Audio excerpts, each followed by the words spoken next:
Welcome, everyone. Happy Ekadashi. I hope it is all going very, very well for you. And we're here again today to be with you and be with Srila Prabhupada, to explore and understand and be inspired by his quality as a perfect gentleman who exhibits all the 26 qualities of a devotee. So I again welcome my friend Siddhanta Prabhu.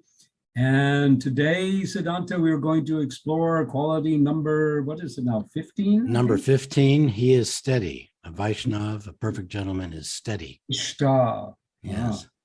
The dictionary says steady is firmly fixed, regular, even, and continuous in action.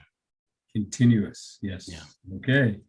So today we are going to feature 5 devotees: Brahmananda, Vamanajan, Mandakini Devidasi, Janananda Swami, and Ranchor Prabhu from the UK, Glastonbury. Today, why don't we just get right into it, because some of the stories are a little longer than others, but should fit in with our 30-minute time frame that we try to strive for. Be steady. Yeah, exactly. Thank you. We'll keep it steady.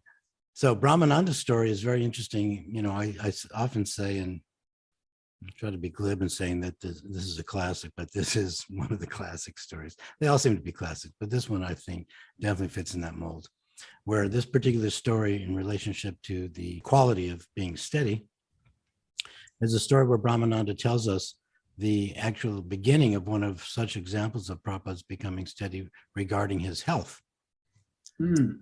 So let's dive right into it and listen to and remember, at the same time, remember Prabhupada, but also remember Brahmananda Prabhu, who is no longer with us.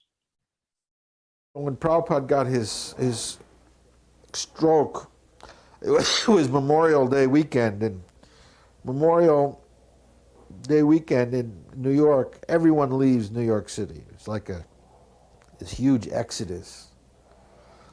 And I could see Prabhupada couldn't function, I mean, it was serious. So I called my family doctor, but he was out of town. And, you know, you just get the answering service. And I asked other devotees, anyone know any doctor? And nobody knew. And I was calling. I just took the phone book. I started making random calls. Whomever I called, everyone was out of town for the weekend. Everybody goes. At least in those days. I don't know now. And I mean, I'm just calling and calling. And it's hard enough to get anyone to come to a residence anyway. And I actually could not get any doctor. And, you know, it was either bringing Prabhupada to a hospital. I didn't want to do that. And ultimately, I just got some kind of doctor's referral service, municipal thing. And eventually, I was able to get through them some doctor. And finally, a doctor came. And he was this little old, I guess maybe Jewish guy. And he comes in. Of course, we didn't ask him to take his shoes off, but I mean, there we're all standing in our kind of, we used to wear these jeans and t-shirts and barefoot, and you know, and he walks in, you know, there's no furniture, and just a carpet, and there's this old Indian man. You know, he couldn't figure what's going on here. And there's Prabhupada very sick, and everyone's walking on, Hare Krishna, Hare Krishna, you know, I mean, yeah, he just couldn't understand. So it took him a time just to understand what's going on here, and then what to speak of examining Prabhupada. And he was a very kind of boisterous type of person, and so he examines Prabhupada, and then, with the stethoscope, this, that. And afterwards he goes outside, and so we asked him, so what's wrong? He said, well, I think the old man, he prays too much. So, well, oh yeah, okay. So, he's just praying there. He's just sitting there praying all day, and he's got to get out. He's got to do some exercise. And Prabhupada could hear him from, the other room. Yep, he's got to do something. He's got to exercise. Go for a walk. Got to do something. Go out in the morning. Take a walk. Go to the park. So, anyway, and then he just left. And I mean, this guy, that's all he could say. So eventually we did have to I did put Prabhupada in the hospital. And then was a whole thing. And then Prabhupada came out of the hospital. Then we took him to a house in New Jersey we had rented by the seashore. Anyway, then Prabhupada did recover sufficiently, and then Prabhupada announced that now I will take a morning walk. He said that doctor, he said something very good, very valuable. We all laughed because we thought the guy was a nut. And he said, Prabhupada said, no, he has given very good instruction. I will take that up. And Prabhupada then proceeded to take a morning walk. And Prabhupada always took that morning walk. I mean, no matter what his condition, what his health was, or whatever. I mean, I know stories of Prabhupada when Prabhupada was in Switzerland and it was snowing out. He was in a hotel. Shamsundar took him to St. Moritz. That's a whole story. But Prabhupada couldn't go outside for his morning walk, so he took his morning walk in the corridors of the hotel, walking, just as if he was outside. He was just walking and walking. I mean, I know when there was an automobile accident we had in Mauritius, and we were all had been injured, even Prabhupada. The next morning, Prabhupada rang his bell. We were all aching and paining, and Prabhupada, he was injured even more, and on his leg and so on. He rang his bell. Where you going? Morning walk.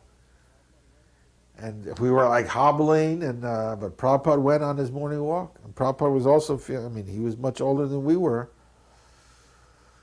Because you feel when there was a big tension like that, you feel the next day all that adrenaline. It gives you a lot of pain. So, but Prabhupada went on his morning walk. So Prabhupada followed that instruction. Wonderful, wonderful. Yes, what steadiness, consistency. Yeah, and like you said, whatever the circumstances in Mayapur also, when there was the situation was not good for him to go out, he went up to the roof and he walked around that roof, did his morning walk there. Right. So that's a good lead-off story for us. Now, because Prabhupada is steady, there is a story here now from Ramanajan Prabhu, who tells us a story that is based upon realizing and knowing Prabhupada's steadiness. So let's get right into Ramanajan Prabhu, and we'll talk about his story on the other side. My wife and I used to run a little store across the street called the Sarabi store. And I did get to do a little bit for Srila Prabhupada by making him dabs for his afternoon refreshment when he woke up. So the last year that Srila Prabhupada was here with us in Los Angeles, GBC came to another devotee and I named Bhaskara and asked us if we would like the devotional service of being Srila Prabhupada's bodyguard. They had used us a lot in the past for taking sums of money to the bank like that. And for 4 or 5 years I had carried a weapon all the time because of the rascals and things that had gone on in New Vrindavan like that. So they knew I was experienced with this, and one boy had done it the year before, tried to do it 24 hours a day. They didn't think that was appropriate. So they asked us if 3 of us would split the 24 hours up. So about the middle of the second week of doing this devotee Bhaskara, he and I we were hippies together. We had joined the movement together. All of our service seemed to coincide together. We were sitting having lunch, and he was saying, did you notice Srila Prabhupada, he does the same thing at the same time every day? And I goes, yeah, it's amazing. You can almost set your watch. He goes, well, do you know, someone gave him a brand new pair of slippers the other day. And all he wears them is from his room to the curtain at the temple room, and he takes them off. After class, he puts them on and wears them up and takes them off at his door every day. And I goes, yeah.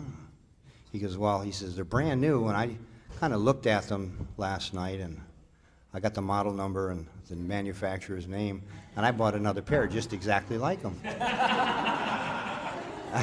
Well, what are you going to do with them? His feet are not the same size as your feet. And he goes, well, tomorrow morning, he had the morning, I had the evening. He said, tomorrow morning when he goes down for class, he's going to wear his slippers down. I'm going to exchange them for my slippers. And then he'll wear my slippers back upstairs, and I will exchange them again. And I'll have a pair of slippers that Srila Prabhupada wore. Maybe just one time, but Srila Prabhupada will have worn my slippers. So I'm thinking, wow, that's a good idea. I said, so tomorrow I'm going to go out and buy a pair of slippers, and we'll do the same thing the next day. So the next day we do our service, we get together at lunch, and I says, well, did you get your slippers? He goes, yeah. I says, well, I says, where do I go buy mine? He says, you shouldn't do it. I'm thinking, yeah, you got your slippers. So he says, no, he said, let me tell you what happened. He says, Srila Prabhupada put his slippers on in the morning, and he came downstairs, he took them off at the door at the temple room. I exchanged them. After class, Srila Prabhupada came back out and put his slippers on, my slippers. He wore them upstairs, and he wore them right into his room. He never took them off at the door. I wore them. Really? What did you do? And he says, well, I stood there chanting japa thinking, what am I going to do now? He says, I was there, he says, about 5 minutes, and he says, this sannyasi came down, and he says, is your name Bhaskara? And he goes, yes.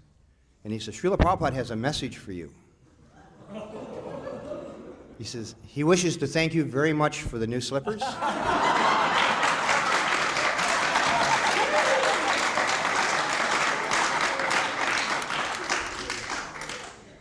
And you may keep the old slippers. But most importantly, he said it is not nice to play tricks on the spiritual master. I love that. That's such a classic. That is also a classic. It is just so many qualities coming out there. Yeah. The steadiness is there in it, but it's not an unconscious steadiness. It's not a sort of hypnotic or just a habit. It's a very conscious, steady approach to life, of doing this not out of some sort of like I'm habituated to do it and I've got to do it. It's not obsessive compulsive either. Some of us are steady, but it's in an obsessive way. Oh, Srila Prabhupada. Yeah, and if Prabhupada wasn't steady, if he didn't have that quality, Bhaskara would not have thought about exchanging them. Yeah. And we wouldn't have got the lesson about not playing tricks on the spiritual master. Yes. So it benefits us as well with that knowledge. Now let's listen to Mandakini Devidas, who is going to narrate a story that exemplifies Srila Prabhupada's desire for steadiness regarding deity worship. So we can listen to that and talk about it after she tells us that story. It was in the same temple in London. Prabhupada had shown Yamuna very simple worship as in Vrindavan, and in Los Angeles, in New Dwarka, it was a little different mood. And one of the first sannyasi we saw came to London, and we did simple worship. Krishna was a person. He was the best friend. So it was not in awe and reverence. It was more spontaneous. And when that sannyasi came, he said, "Oh, you have to change that deity worship. It's really sentimental. You have to be more in awe and reverence."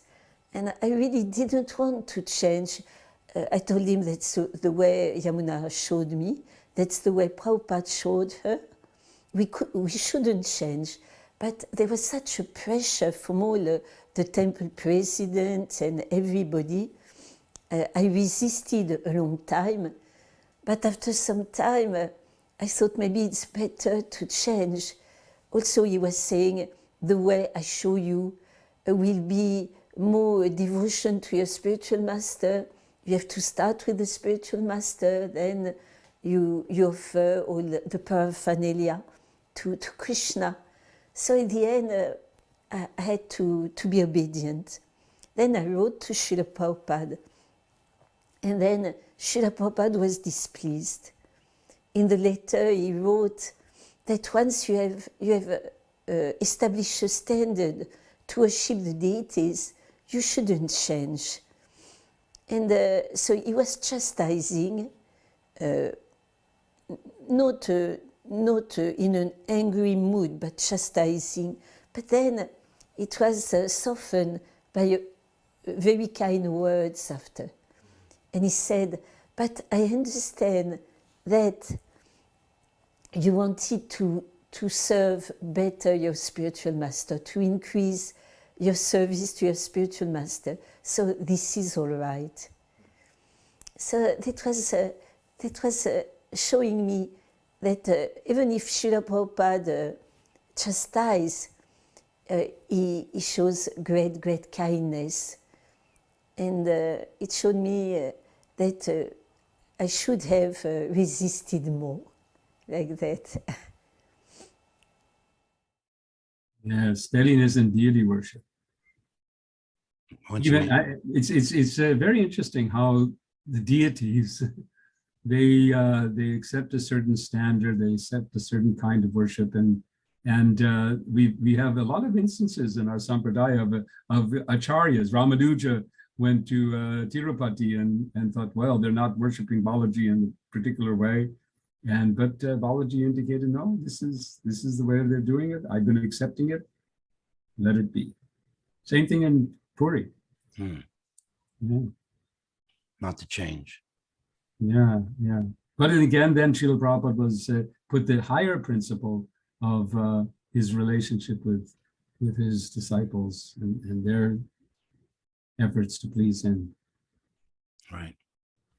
Now let's listen to Janananda Swami, who tells us about a time he had with Srila Prabhupada that emphasizes the need to be steady and on time. Mm. I was cooking the milk sweets for the day. It was late at night. There was one other devotee and they were washing the pots, and I was cooking the milk sweets. And Prabhupada hadn't been eating much for a few days. I think he was all sick. And then suddenly Harikesh ran into the kitchen. He said, "Prabhupada wants to eat right now." Like 10 o'clock at night. Very unusual. Something like that. He said he wants khichdi. Khichdi. I mean, he said he wants it before, I think he gave 30 minutes. It must be ready by such and such a time. We put everything down and all together, three of us, really try to get it together to get that khichdi ready for Prabhupada. Rushing. And it was like 2 minutes late. Harikesh ran up the stairs, and then about 5 minutes later he came down and he said, "I'm finished." He didn't say nothing, he just said, "I'm finished. Prabhupada said you were too late. It's too late." He wanted it by 10:30. It was like maybe 5 minutes late. He said, take it. You're teaching many lessons, always be on time. Prabhupada was, generally speaking, very like that, always on time. And we weren't trained like that. We weren't so much, but he was teaching that, don't be late. Everything should be on time. I don't think it was so much about Harikesh being finished, or that it was Khichdi. It was a lesson in being on time, always like that. But one thing I really felt about Srila Prabhupada is that he taught very much so to live in the present, not to live in the past. We can very often rely on the past or dream of the future. But he taught us to live in the present and do the needful according to time, place, and circumstance. What may be applicable in one place may not always be, applicable in another place. He taught this not just being dexterous, but also being, open like that, to see what works and not just stick only to one, this is it, type of thing. The goal is the same, the philosophy is the same, but I saw that he taught the method of presenting the philosophy has to work. Otherwise, what's the use if it doesn't work? So to present the same message is like packaging an item for the market. You've got to know how to package it in such a way that the people will take the medicine. Otherwise, what's the use? You've got the medicine, the people aren't going to take it. What's use? So I felt Prabhupada also taught that. And it's very difficult in this materialistic world in Kali Yuga, no doubt. But Prabhupada was able to do that. And he told us to do so also. How to present the same message in the present time, place, and circumstance. So I think that's a practical lesson, a very important. It's not so much an emotional lesson or a quality lesson, but a practical lesson for the spreading of Krishna consciousness. And that's really the essence of his coming to the West. It's not just to, go there, it's to present and preach Krishna consciousness and present it in a way that people will take it. So in that same mood, others may not agree, but we should also have that same willingness to be guided like that, to present Krishna consciousness in a way which is effective, without compromising the actual principles, without compromising the philosophy and so on like that, or the objective goals. Right. So you wove in two elements there, the timeliness, which is an element of being steady in your timing, but then the flexibility that Srila Prabhupada also had and taught, that the steady element is the goal and the purpose, and the means can also adjust according to the need, doing the needful. Is another famous Prabhupada. Right. The first aspect of that story was also about that there was a health reason involved about being on time. Prabhupada has explained before about when the digestive juices flow, then you need to satisfy that. And if you don't take care of that demand from the body with those digestive juices flowing, then you can get sick. Yeah. That if you're late and you don't satisfy that bodily demand, there's a reason for that demand that is for health purposes. And then if you don't satisfy it when the body calls, then you can develop further problems, health problems because of that. So many lessons backed into one. Right. Now let's finish up with Ranchor Prabhu, who is going to tell us a story regarding a question that he asked Prabhupada. And then I thought, now's my chance. I was just alone with Prabhupada. I have some questions. It was on my mind a lot at that time. I had this preaching centre in North London, but I also felt a real pull to go back to Manchester, where I had run a temple before. And I was not sure. So I said, Prabhupada, in Krishna's service, when there is a choice of two different things, how do we choose? Prabhupada immediately said, choice? You have no choice. You do what Krishna gives you. And so there I was in Prabhupada's room, he told me this. And he was getting ready to go out. and I was just sitting there. Prabhupada was, he called us so, and he got putting on his chadar and so on, moving towards the door. And I said, Prabhupada,